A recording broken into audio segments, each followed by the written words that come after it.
반갑습니다. 성도 여러분, 3월 4일 토요일 부산진 오늘의 묵상입니다. 오늘 저희가 함께 나누실 말씀은 마태복음 16장 21절부터 28절까지의 말씀입니다.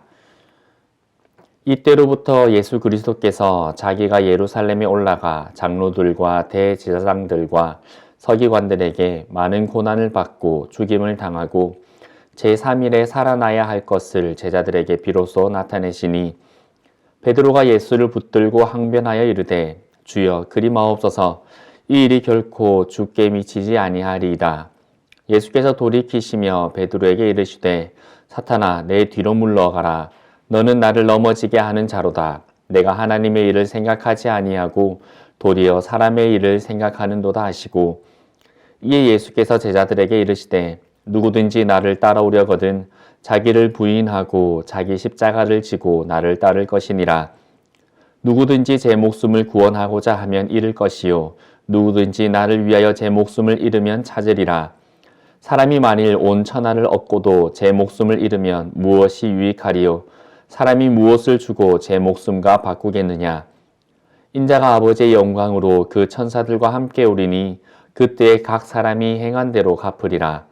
진실로 너에게 이르노니 여기 서 있는 사람 중에 죽기 전에 인자가 그 왕권을 가지고 오는 것을 볼 자들도 있느니라. 아멘. 마태복음 16장 16절의 베드로의 고백은 신앙 고백의 표본이라고 할 만큼 중요하고 그리고 멋있는 고백이었습니다. 베드로의 고백과 같이 예수님을 그리스도요 하나님의 아들로 고백하는 것은 중요합니다. 하지만 그에 못지않게 중요한 것은 그 고백에 따른 섬김과 실천일 것입니다. 주님을 고백하면서도 그리고 주님을 나의 왕으로 고백하면서도 합당한 순종과 따름을 보이지 않는다면 그 믿음은 소용이 없는 믿음입니다. 믿음의 행함은 야고보서에서 특히 중요하게 다루고 있습니다. 야고보서 2장 17절에서 18절은 이렇게 선언합니다. 이와 같이 행함이 없는 믿음은 그 자체가 죽은 것이라. 어떤 사람은 말하기를 너는 믿음이 있고 나는 행함이 있으니 행함이 없는 내 믿음을 내게 보이라. 나는 행함으로 내 믿음을 내게 보이리라 하리라. 아멘. 이 말씀을 보면 두 사람이 있습니다.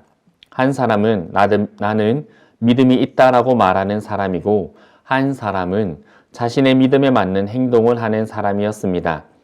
그가 말하기를 너는 믿음이 있다라고 말하고 나는 믿음에 행함을 하니 나는 나의 행동으로 나의 믿음을 증명할 테니 너도 행동함으로 너의 믿음을 증명하라 라고 말하고 있는 것입니다. 야고보 사도는 행함이 없는 믿음은 죽은 믿음이다 라고 말합니다. 즉 죽은 믿음이란 믿음이 없다는 것입니다. 하나님께서 인정하시지 않는다는 것이고 그 믿음으로는 구원받을 수 없습니다. 주님께서 주님을 따르는 제자들에게 제자의 삶에 합당한 행동을 하라라고 요구하십니다. 예수님께서는 제자들에게 요구하시는 그 제자도의 모습이 어떠한 것인지 오늘 말씀을 통해 말씀해 주십니다. 첫째로 예수님의 죽음과 부활을 믿고 그 삶을 살아가야 함을 말씀하십니다. 예수님께서는 곧 고난받으시고 죽임을 당하실 것이며 죽은 지 3일 이후에 살아나실 것이라고 말씀하십니다. 하지만 베드로는 예수님의 그 가르침에 예수님을 붙들고 항변합니다. 베드로는 예수님의 죽으심을 인정할 수 없었고 그리고 그런 일이 일어나지 않도록 하겠다라고 말합니다. 하지만 주님을 만류하는 그 베드로를 호되게 책망하시며 하나님의 일을 먼저 생각하라라고 주님은 말씀하십니다. 신앙은 내 뜻이 아니라 하나님의 뜻이 이루어지는 과정이며 우리의 삶은 하나님의 뜻을 이루어가는 과정입니다. 우리는 신앙생활을 하며 저마다의 기대감을 가지고 있습니다. 영적인 기대감뿐만 아니라 육적인 기대감도 가지고 있습니다. 물론 우리는 하나님께 이 땅에서의 기름진 복도 받아야 하는 자들입니다. 하지만 그 모든 기대가 하나님의 뜻보다 앞서서는 안 됩니다. 제자도의 핵심은 사람의 기대보다 말씀이 지시하는 길을 가신 주님을 본받아 주어진 길을 가는 것이기 때문입니다. 둘째로 자신을 부인하고 십자가를 지는 것입니다. 예수께서는 자기 부인과 십자가를 말씀하셨습니다. 욕망과 죄를 버리고 귀한 목숨을 걸어야 한다라는 말씀입니다. 제자의 삶이란 목숨마저 부인할 만큼 철저히 자기를 버리는 삶입니다. 이 가르침은 오늘날 우리가 살아가는 시대의 가르침과 정확하게 반대되는 가르침입니다. 지금 우리가 살아가는 시대는 20여 년 전에 웰빙이라는 단어와 함께 그 시작으로 내가 잘 사는 삶, 그리고 자신을 먼저 사랑할 수 있어야 타인을 사랑할 수 있다라는 말 등이 크게 자리 잡고 있는 시대입니다. 물론 이것이 잘못된 것은 아닐 것입니다. 하지만 오늘날 시대를 보면 개인주의가 더 중요시되고 나를 더 사랑하기 위해 결혼과 자녀의 출산을 미루고 있는 시대입니다. 나를 위해 돈을 소비하고 그 돈을 벌기 위해 나를 위한 일을 하는 경향이 짙어지고 있는 시대입니다.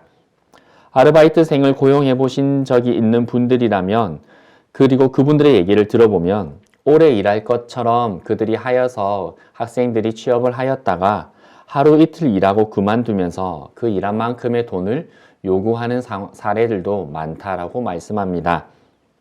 이러한 시대에 그리스도인들은 달라야 할 것입니다. 우리가 그리스도인으로서 이 땅에서 주님을 따르는 자로서 치러야 할 대가는 무엇일까요? 우리의 실제 상황에서 예수님을 따르는 자로서 져야 하는 십자가가 무엇인지 발견할 수 있는 오늘 하루가 되기를 바랍니다. 셋째로 십자가로 얻을 영광을 바라보아야 합니다. 십자가의 길을 가신 주님은 아버지의 영광을 얻어 천사들과 함께 각 사람이 행한 대로 와서 갚아주시겠다라고 말씀하십니다.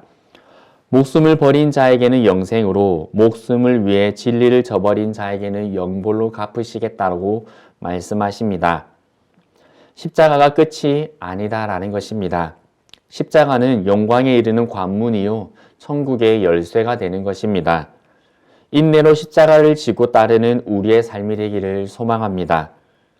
우리의 모든 삶에는 끝이 있으며 이 길 끝에는 주님께서 약속하신 영광과 상급이 있음을 기억하는 또한 우리의 오늘 하루가 되기를 바랍니다.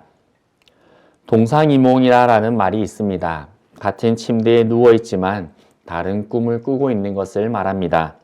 주님과 같이 삶을 살지만 당시 제자들은 주님과 다른 꿈을 꾸고 있었습니다. 주님은 십자가를 통한 구원을 꿈꾸셨는 반면에 제자들은 주님을 통한 이스라엘 나라의 회복을 꿈꾸고 있었습니다. 같은 길을 간다고 해서 생각이 같은 것이 아닙니다. 잘못된 기대가 크면 나중에 그 행보가 달라질 때에 어긋나는 것을 볼 때 실망도 커지는 법입니다. 마치 제자들이 주님의 십자가 앞에서 다 도망가 버렸듯이 말입니다.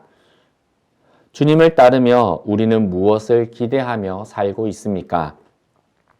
제자는 따르는 자일 뿐 끌고 가는 존재가 아닙니다. 우리는 주님의 말씀을 따를 뿐 주님의 말씀을 내가 원하는 대로 해석하고 이끌고 가는 자들이 아닙니다. 우리는 어떤 마음으로 그리스도인의 삶을 그리고 제자의 삶을 살아가고 있습니까? 오늘 우리의 삶이 사람의 일보다 하나님의 일을 먼저 생각하며 주님과 보조를 맞춰 살아가는 제자도의 삶을 살아가는 우리가 되기를 소망합니다. 그러한 자들에게 주님께서는 주님의 영광을 보여주실 것입니다. 함께 기도드리겠습니다. 살아계신 아버지 하나님, 오늘 하루 우리의 삶이 제자도의 삶을 살아가는 저희가 되기를 원합니다. 예수님의 그 십자가와 그리고 그 부활을 믿으며 자신을 부인하여 십자가를 지고 그 십자가의 이후에 허락하여 주실 주님의 영광을 기대하는 저희가 되어지기를 소망합니다. 우리가 주님과 같은 꿈을 꾸며 주님과 같은 생각을 하며 살아가는 저희가 되기를 소망합니다.